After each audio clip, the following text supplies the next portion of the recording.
What is your first memory of politics? A massive rally in Salonika when the dictatorship fell. I was 13 years of age and I was wild. 1974. 1974. Reform or revolution? It's not an. The thing is, you can't have reform without revolution. That's the real issue. Yeah. Mm-hmm. Maybe we have a chance to get into that after. What is an action, a campaign, or a political experience that has shaped you? The Eurozone crisis. What book or intellectual has been important for you? Many. You mean the first? Pick one that Obviously, you want to mention now. Obviously, Das Kapital, yeah. Something that is not Marx. I'm going to have to adapt this question. The first book that directed me towards, that made me understand political economy was Paul Sweezy's and Paul Barron's Monopoly Capital. That was very important. Monopoly capitalism here, okay. Party or movement? Yeah.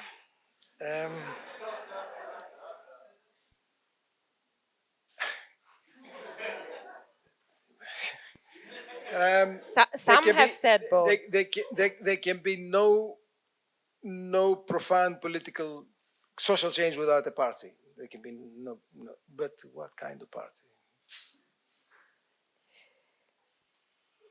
Take control of the state or abolish the state? I'm sorry, I'm making you so sad. We need a workers' and poor people state. What is hope? Why do you keep laughing? I think these are excellent questions. It's the privilege of asking the questions I want to ask. Hope is this. This is hope. All this, that's all.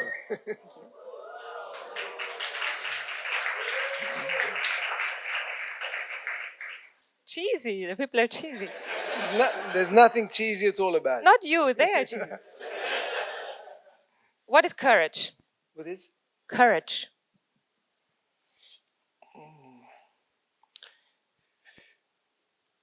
Courage is to be true to your own convictions. That's what courage is. Thank you very much, and thank you for engaging with this. Mm-hmm.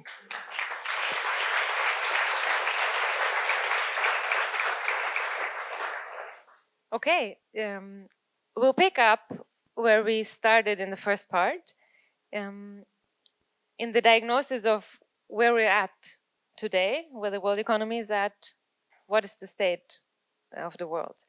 And one topic that is, so we will now cover a few of the issues, at hand of the day, and then we'll talk a little bit about what needs to be done.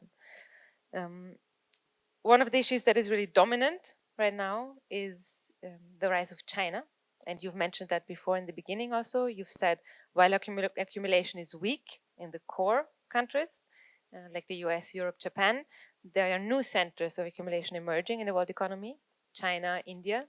And this competition between China and the West, mostly the US, has really become dominant in global politics. How do you understand the rise of China and this conflict between China and the US mainly? In China, there is capitalism, right? There is Chinese capitalism. Let's start with that. The economy is fundamentally capitalistic, but it's not capitalistic in the same way as in the West. The main difference is that the productive forces and the markets are coordinated and controlled by a vast political mechanism, which is basically the Communist Party of China, which is not a regular Communist Party, obviously. It's not a Communist Party in the way in which we would recognize it. It's a huge mechanism that controls societies, 100 million members, And he has policy, and the policy matters greatly. I'll explain how. That's one part.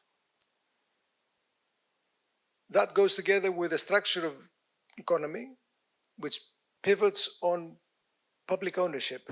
The backbone of the Chinese economy is public ownership, state-operated enterprises.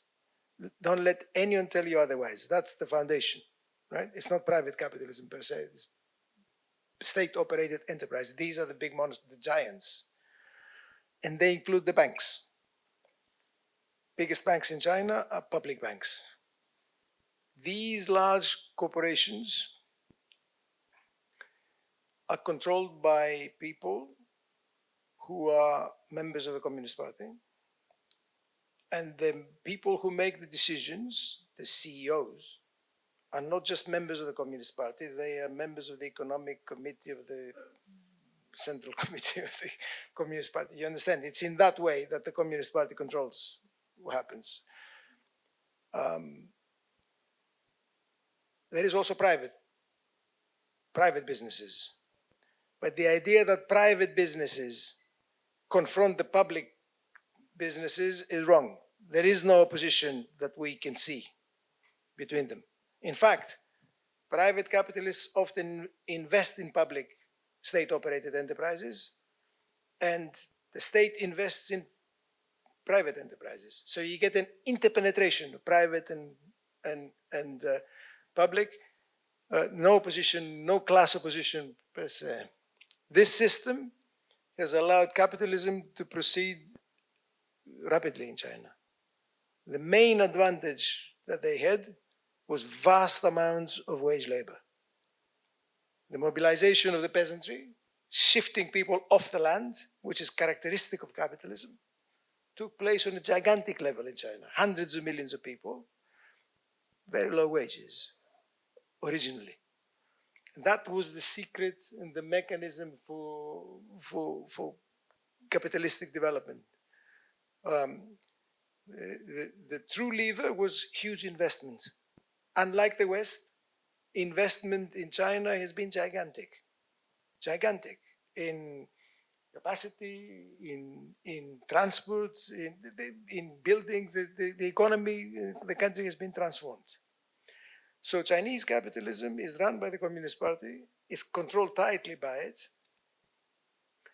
and he has created a private capitalist class which is interconnected with the state. In a nutshell. Now, is it without problems? Far from it. The problems are very serious, and you can see them in two quick ways. The first, the rate of return to capital, the rate of profit, is declining in China. And that's because of huge investment. Investment that I mentioned before, which is so positive, it also brings in problems of its own. So it's less and less productive in China. Second, cheap workers are no longer available in the same way. Certainly not in the large centers of accumulation. So the Chinese enterprises are looking for moving to the provinces of China where wages tend to be lower, or big businesses are moving to Vietnam and to places like that. That's what's been happening. The combination of the two shows that China has reached the level beyond, if it's going to move beyond that, it will need transformation. And that's the problem that the ruling elite now confronts. How to do it. How to transform the productive capacity of China. How to shift Chinese capitalism in a different direction. How to change the technology that they use. What to do about wages. What to do about investment and consumption and so on. The bottom line is it's not feasible for China to continue developing rapidly by bringing in people from the countryside and exploiting them and getting them to work in the way in which they did before. So Chinese capitalism is successful, but it has its own serious problems at the moment. That's what I would say in a nutshell. I can say a lot more, I'm sure, but I mean, that's what I will say at this moment. I think it was really precise. Thank you. We asked before the break, we asked the question to the audience. about the share of imports in the US that comes from China, because this is the big debate now that we have with Trump. He wants to decouple, become more independent from China and keep China down if possible. Can you give us the solution and why you thought this was an interesting question? Actually, it's not not nearly as big as people think, right? The Chinese exports to the United States is between 10 and 15% of total imports into the United States. So it's not as big as people think, because people, I mean, Mexico is a much bigger exporter to the United States. Canada is a bigger exporter, and the European Union taken altogether is the biggest exporter into the United States. But China is where Trump is focusing his attention, for good reason. Because exports might look like that, but if you look at productive capacity, and just wait for it, if you look at manufacturing capacity, China is as big as the next 10 countries put together. In other words, United States, Germany, Japan, if you add the next 10 countries, they make up China. The workshop of the world is China. This incredible shift in productive capacity that I mentioned can be seen in China. The Chinese succeeded in doing that. The Americans know it. I mean, the American elite knows it.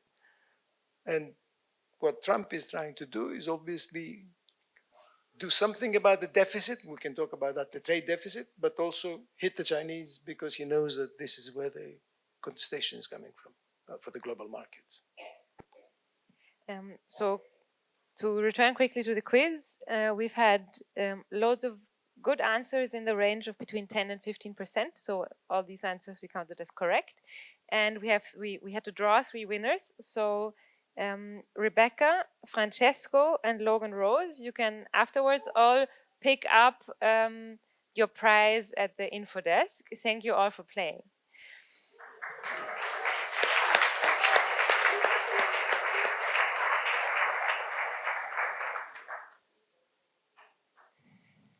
I'm a bit undecided whether to ask you more about the US-China conflict or more about what it means for the left.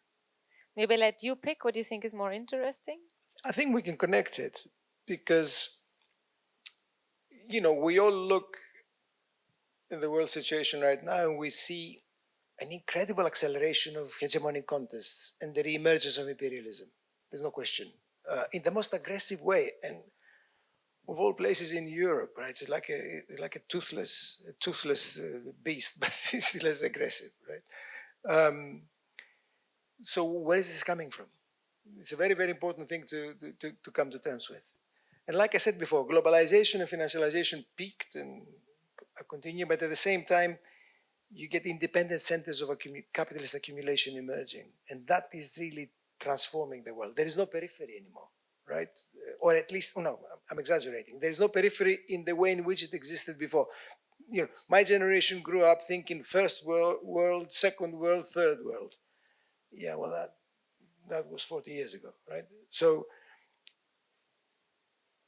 all these centers of independent capitalist accumulation, which pose a challenge to the established capitalist powers, come from the periphery. It's remarkable. China, India, Brazil, South Africa, even Turkey to a certain extent, right? The last of the countries that can be considered in that group. A total transformation of the global system. And they've got big businesses themselves. You mustn't think that there are big businesses that operate globally. So it's global competition, productive and financial to a certain extent. That's what's behind imperialism. That's what it looks like 1914, you see. And that's very, very dangerous. Because for most of the 20th century, the contestation for hegemony was bipolar, right, to begin with. The United States and the Soviet Union. That contestation was not really economic. There was no much economic content. It was primarily political and ideological. If it's political and ideological, you can find a modus vivendi, you can find an agreement, you can balance it, and there were often attempts to do it. In 1914, when we went to the First World War, the contestation was economic. Big business was competing against other big business, and they were dragging states into it, and the World War broke out. It looks like that today now. The contestation is fundamentally economic. American multinationals, Chinese multinationals, Indian multinationals, European multinationals competing in the ways that I outlined before and dragging the states into it. I don't think we've been in a more dangerous imperialist and hegemonic contestation, because the Americans feel that they're threatened, ever. I mean, it looks like 1914. They will not find a balance because it's impossible, because it's economics that drives it. We need an independent left-wing input and stance in this. Otherwise, they will drag the world towards world war. I mean, that's what's happening. I mean, I'm sorry to sound depressing, but that's what it is. So it's in that way that I think we should be thinking about China and the United States. And in that way that we should also be thinking about Europe, probably. We've discussed before, you've mentioned before that one of the ways that Europe is answering to this current, both geopolitical situation and this contestation of hegemony, but also to the weakness of accumulation, is by arming itself, by massive investment or planned investment into military equipment and resources. What does that mean for the left? I think the left has to be very clear and very hard on this. We need an anti-war position and an anti-militarist position without question, no compromises on this. Any party of the left that compromises on that is finished in terms of the direction of politics. We need to be clear on this. The European elites, the ruling classes of main countries of Europe have gone, I mean, they're the worst warmongers. They want war, basically. It needs to be opposed clearly and without compromise. That's the first thing.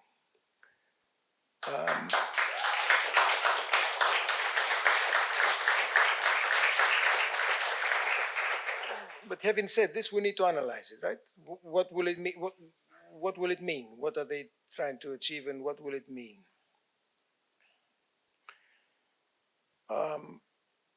They're planning to spend 800 billion. They've announced this warmonger who is leading the European Union, Ursula von der Leyen, right? She's an appalling politician. I mean, it's just amazing, mediocre and appalling at once. But they've announced 800 billion, right? 650 of that is not really new money. They will allow states to go beyond the excessive deficit thing and spend individually, possibly in conjunction with one another, so that they can use the guns mutually, interoperability as they call it. But pretty much each state will spend as it sees fit. They will not count it as part of the deficit, but of course the markets will, right? Because the markets will see you're still spending. So that's not new money, but it's still spending by individual states. Where will the states get it? I indicated that to you before. Borrowing will increase. That's what I meant before. Borrowing will definitely increase ahead. State borrowing will increase, so it will put pressures on interest rates and whatever. What will that mean? They will try and get as much as they can out of working people. That's where austerity will come in. You understand? So they will finance some of it through austerity, no question about it. And they're already talking about it. So they will shift resources away from education, away from schooling, away from health, from whatever it is, towards guns. That's basically what's going to happen. A kind of military Keynesianism. So Keynes is not very useful here. A kind of military Keynesianism. There's also 150 billion that they've promised, which is new debt borrowed by the European Union. So that's new money, and there all the sharks, gun makers, of Europe will join in and queue up and make applications and try and get some of this cheap borrowing to take part in it. What will it mean in practice? The sums are not as big as they look, especially because they're going to be broken up in that way. But it indicates a direction of travel. And that's where you've got to put in what the Germans are announcing right now. Because this März government, I don't know what's happened. I mean, lunacy is prevailing. Right? What they're proposing to do, if it comes off, is an enormous expansion of military spending and general spending in the years ahead. The outcome will be militarization of the main parts of Europe. It will not create a European army. Such a thing doesn't exist. It makes no sense. It will create a number of national armies. And you know what happened the last time powerful national armies emerged in Europe, right? You know what the outcome is. So the prospect is not good. Economically, because it will impose costs and pressure on working people, austerity, and politically, and in terms of peace in Europe. It's a disaster. It's a disaster that needs to be opposed, and only the left can oppose it. The committed, consistent left can oppose it. It's a task we've got ahead of us. Thank you. Thank you also for your clarity on that. There's this paradox in it, no, that parts of the elites are also seeing this, militarization as a chance to revive growth, no? But at the same time, there will be austerity. We're expecting austerity. So how is that going to go? We have an idea. Maybe to sort of have a brief outlook to the future. What do you expect for the next maybe 5 to 10 years in terms of what we started with, the dynamic of capitalist accumulation? Are we going to be stuck in this weak, accumulation with all these attempts to maybe try to revive it again, but all these contradictions, or is there actually going to emerge a new dynamic sector that will once again save the whole system? There is no evidence of the last thing. But let me take it one at a time. Yes, they've announced this kind of military Keynesianism that they will go down. And I said to you that the sums are not as big as they look. So the arms industry will benefit. They're queuing up. All the gun makers of Europe are queuing up. They will benefit and they will make profits. Will that have an impact on the overall economy? A sizable income? I doubt it. Impact? I doubt it. Right?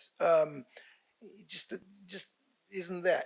Germany might be the exception through its own resources. The Germans should tackle that because they've got a serious problem. And Austria as being the economy that is most closely attached to the German economy. Well, then it's for Austria to, because what's happening there is very, very, very, very concerning. Will that change the direction of flow for the rest of Europe? I don't think so. So where will it go and what do I expect? This question must be answered in conjunction with the new technological changes that we're witnessing, which is basically the introduction of AI, right?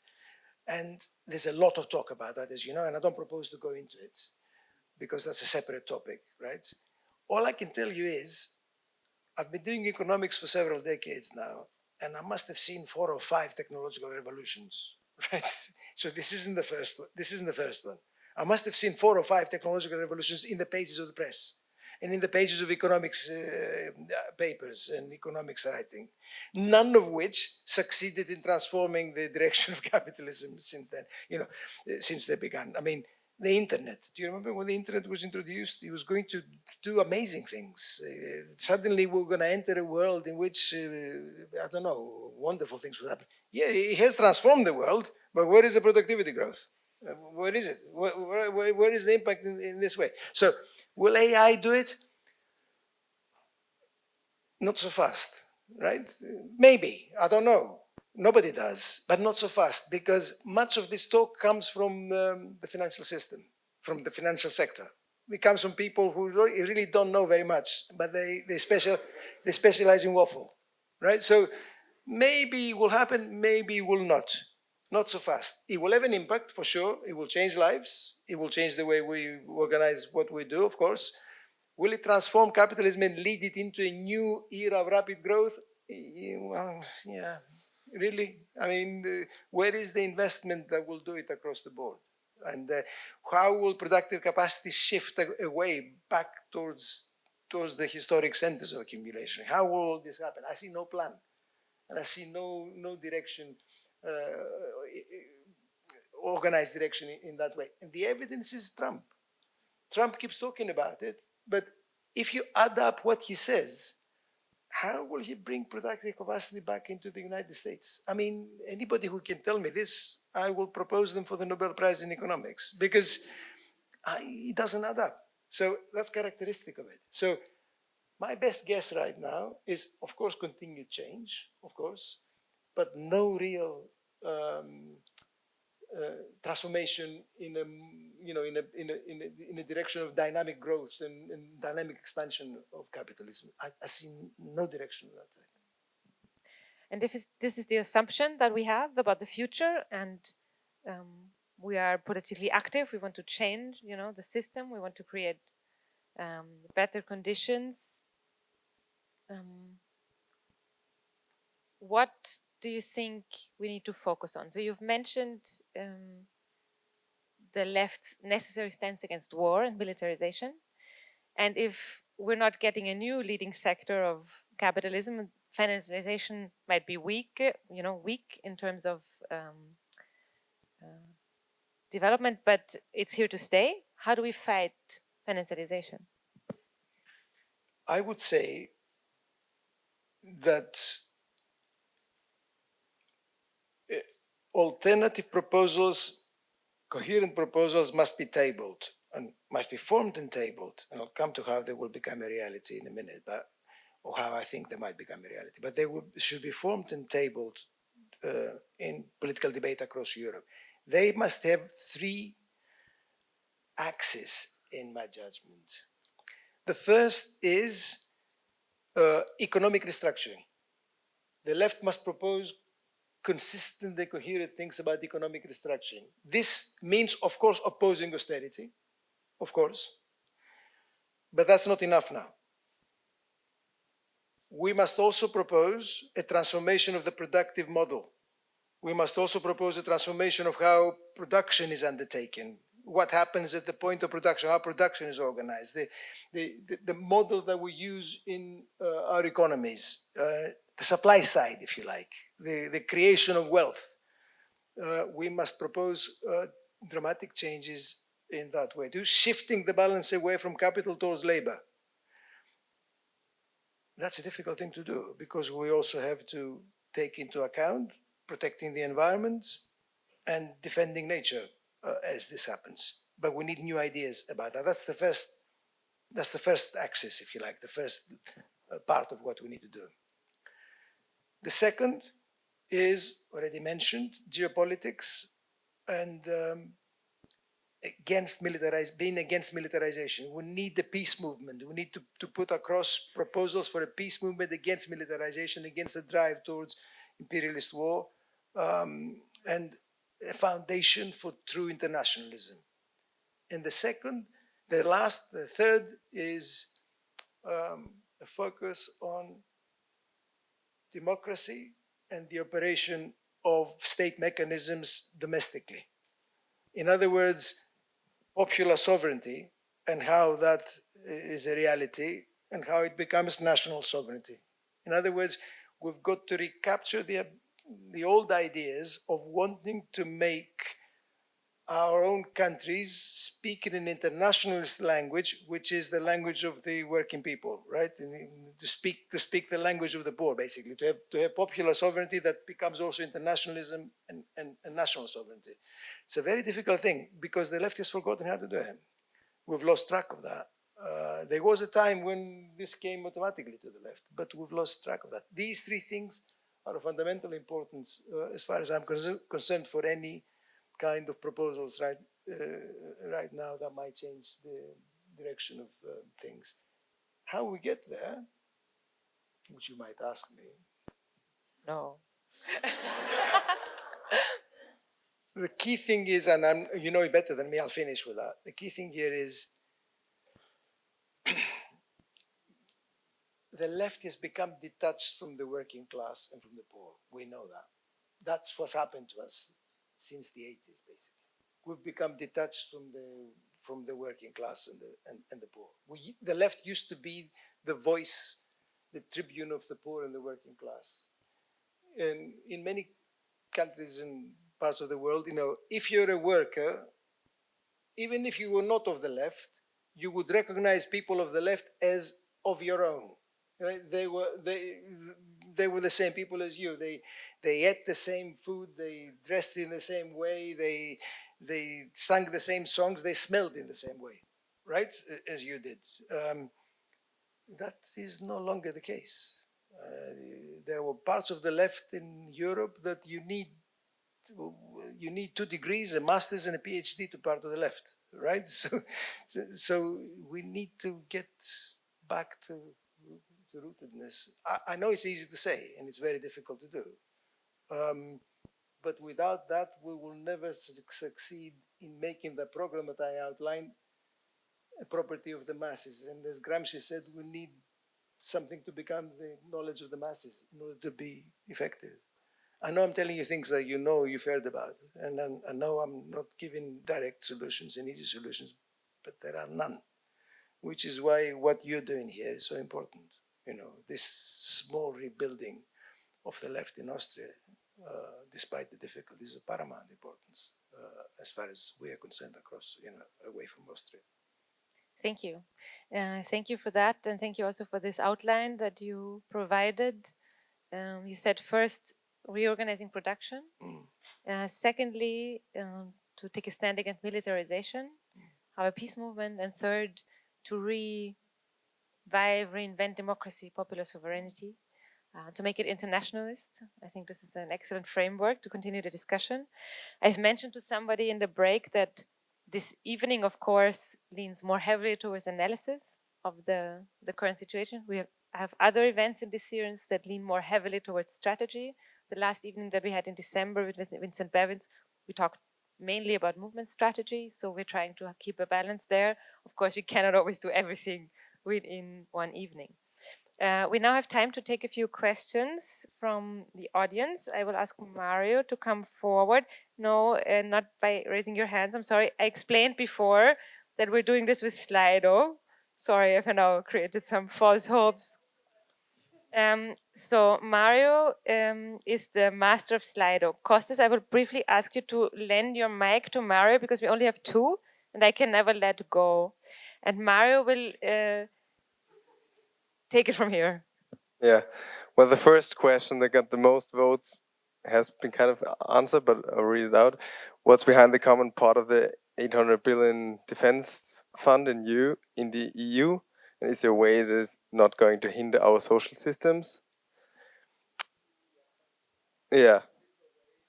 Yeah. I will read it out and hand you back the microphone. And the second one, you are in the same party as Yanis Varoufakis. How is your relationship and how do you stand on your theory of techno-feudalism? So this one, then Argentina. Argentina is not a part of a monetary union, so has full power over money, according to what you said. But they were squeezed by the IMF. How is that better? And so we had so the first question about the defense fund has been answered. I think we can stick with that.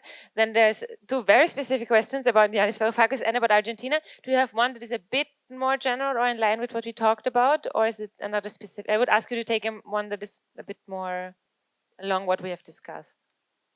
Or is this too difficult? Okay, just pick the next one and we'll make it work.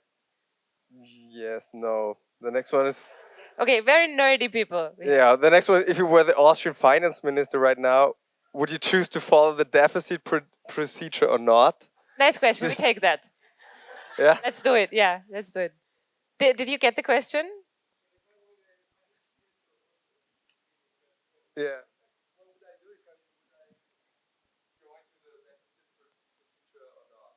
So Austria, the back, okay. We start with that and then work our way to the other questions. Austria has a surprisingly large deficit. And if the country wants to avoid EU deficit proceedings, they're going to have to consolidate 12 billion euros this year, double what they expected, what would have already been a large amount of social cuts. And the question is a little bit like, what would you do? Maybe we start from there and then briefly you can say something on the other questions. Start with that. I don't know, I mean, obviously the details of the fiscal position of Austria, but I can tell you what's happening in Europe, and that affects Austria as well, and what the finance minister who wants to do something for the people of Austria should be thinking about. The last 2 decades, Europe has had sustained austerity compared to the United States. We've had the same pattern of movement, in other words, states becoming indebted and money being created, but the United States has been ahead compared to Europe, right? It's been spending more, it's been having far larger deficits than Europe, and it's been getting more indebted. And you can see the outcome. The growth rates in the United States are considerably faster than those in Europe. Both places have had austerity, broadly speaking, but Europe is much worse, and Europe has paid the price. On top of that, what has happened the last 5 years is that Europe has been hit by the shock of the Ukraine war far more than the United States, actually in the opposite way. Because after the pandemic and the shock, the Ukraine war, the cost of oil and natural gas went through the roof, right?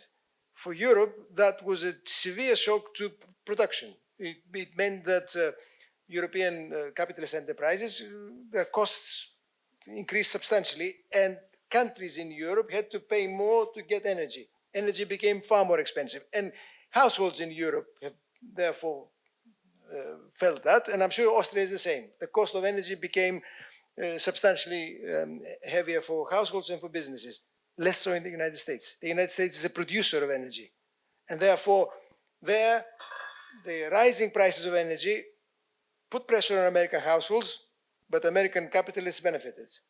So we've got a situation in which American capitalists, the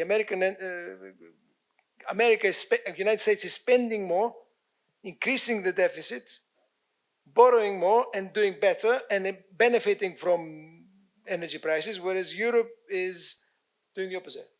Now, if we go into austerity, and if Austria goes into austerity in this way, what it will be doing would be to dig its own grave, even more than before. It would be actually harming the productive sector even more than otherwise. That should be resisted. It's not a good thing. It's not a clever thing to do, even within the capitalist logic, right? It should be resisted. That's all I've got to say on that. Now, on my friend Yannis, we're not in the same party. I was never part of MERA. I wouldn't dream of doing that. We cooperated and collaborated electorally. We had an electoral alliance hoping to succeed, to get a Euro MP in the last Euro elections, and then possibly that would give us a lever to do something more creative and more successful. We failed. We didn't succeed. We failed by not much, but we failed. And that was the extent of collaboration that I've had with Yanis Varoufakis. I don't really want to go into the history of it because that's the long story and that's established. But when it comes to techno-feudalism, I've got a couple of things to say.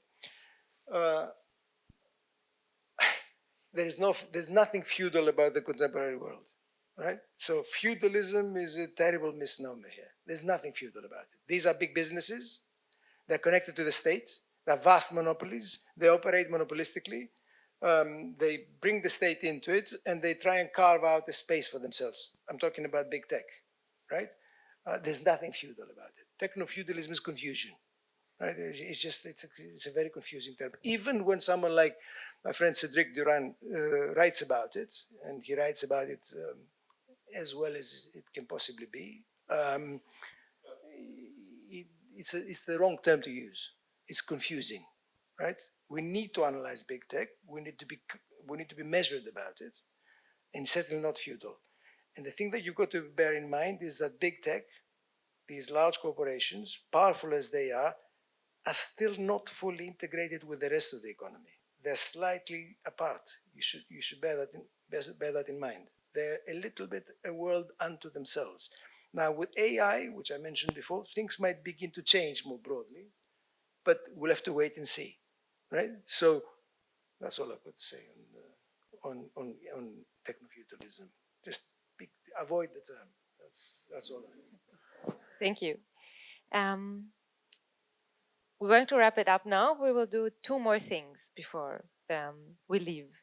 First, after all this talk, we're going to have a little contribution of Costas, another contribution to the more practical sides of the struggle. We have our much beloved cans back there.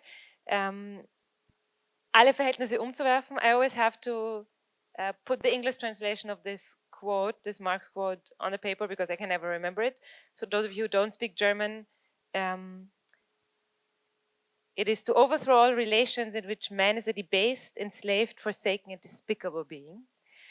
So overthrowing all relations is what we shall do. And we'll ask Costas to play. You can just get up here and try to... So the aim is to throw down as many cans as you can. We have here our fantastic results from our previous guests of this season. If you cannot hit anything, you get another try. It's all in good fun. We don't want to re-traumatize anybody's gym experiences. Just a question. So, would it work better if I hit the base or the superstructure? Yeah. That is for you to answer and then demonstrate. So I've got to throw the ball and hit that and bring as many down as I can. Bring as many down as you can. That was very good. Thank you.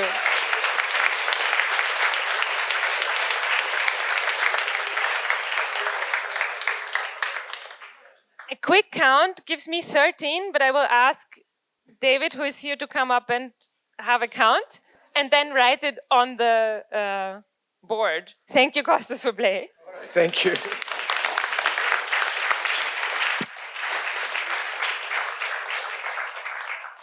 So at the same time, it is very late, but also I have 10,000 more things I would like to talk about. I will control myself and not do that because everybody probably has to get home at some point. I have some announcements to make. Don't be too irritated by David over there. Some announcements to make. So the next event in this series will take place on the 10th of June. It will be in German again. It will be Sabine Nuss. And we will talk about Eigentum und Vergesellschaftung. So property relations and how to change them. 10th Juni, 10th of June. We're still working on how to proceed with this series next year, but I can already give you a little glimpse because we talked about AI. So in October, we'll start a new season with the evening on AI with Cecilia Recap, which I'm really excited about. Something really good that I can announce already, and I think you have the flyer also on your chairs. In June, one of the long weekends in June, we will celebrate 25 years of ATTAC in Austria. ATTAC is celebrating its 25-year anniversary this year. ATTAC is a child and part of the Alta Globalization movement, which has gone through many changes. And we will use this festival, which will take place in Vienna, to look back at the past of the movement, at the movements we belong to, and take a stock of the situation we're in and look to the future. We have some fantastic guests. We'll also have a workshop. So me and some other colleagues and a friend from Greece will hold a workshop on a financial crisis and the Euro crisis, for example. There's tons more of great program there. So I really invite you very warmly to join us there. And the third event I want to mention is this Friday. If you haven't had enough of your economics dose for this week, you can attend the book launch of the German edition of the book of Clara Mattei, which Attac is also co-hosting.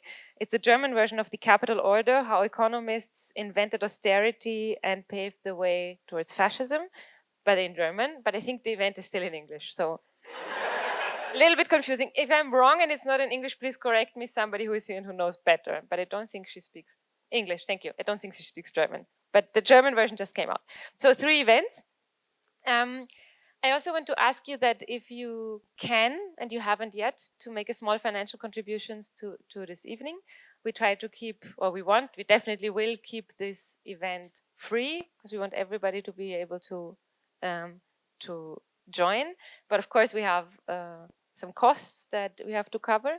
And Attac is also an independently funded organization. We don't take any money from the state, for example. So we really depend on small donations. If you haven't yet, maybe you can give something. And what we depend even more on than donations is members. So what really makes us strong, what really makes us a different type of organizations than just, a think tank or an NGO, is that we are a membership organization, an activist organization, social movement organization. So you can join to become a member of Attac. And if you join now, you can win. No, you cannot win. But you will... shit, I forgot. I think it's free, no? Somebody help me out? It's free to attend the Attac Festival. So this year you're actually you're making a great bargain. If you join now, then you can go for free. You don't have to pay. But anyway, it's the right thing to do. So I recommend it. I've talked myself into a corner. I will now try to get out. I'm sorry. I'm a bit tired. Can we maybe next time have your questions? I'm sorry. We cannot have a discussion now. Please, I ask you. I'm sorry. Everybody else. I am asking you. Okay. I'm just a person raising her voice. Yeah. And saying, bringing an idea is supposed to be, you want to be a movement of people, include the people, make movement stronger. But here it's like a lecture online. We can put our... Can I speak also now? No, can I finish it? I would like you to be brief because people want to go home. I'm sorry. And maybe others feel that too. Thank you. So, thank you. We have had this point before. I've explained it several times. I will not do it in every evening because it's boring. I feel, and we feel, that sometimes it's really difficult to administer many questions from the audience in a format like this. There's tons of people here. It's really difficult to be fair because usually those who are the loudest, they get heard the most. Those who are very quick with their questions, they get heard the most. It's not always the most important contributions that get chosen. And we find that with Slido, usually it picks a different type of questions.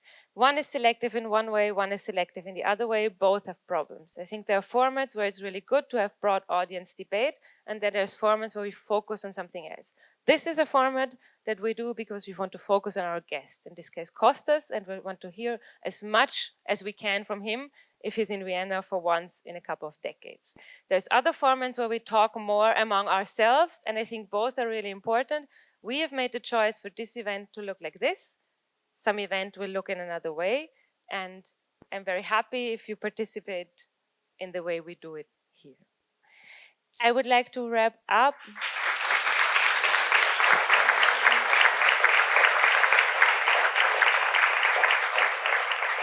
I would like to wrap up by pointing out that, Costas, you have raised the high score in the game which was played. By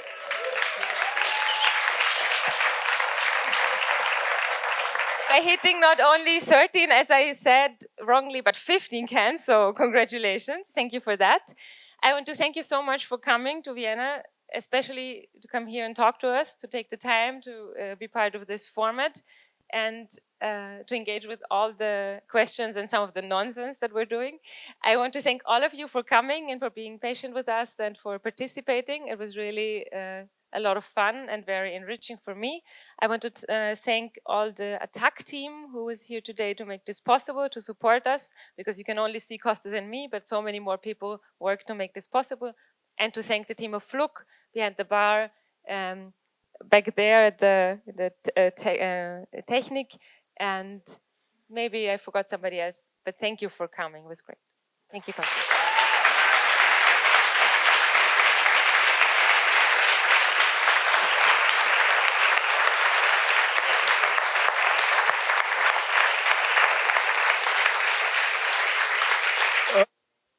I would also like to thank all of you.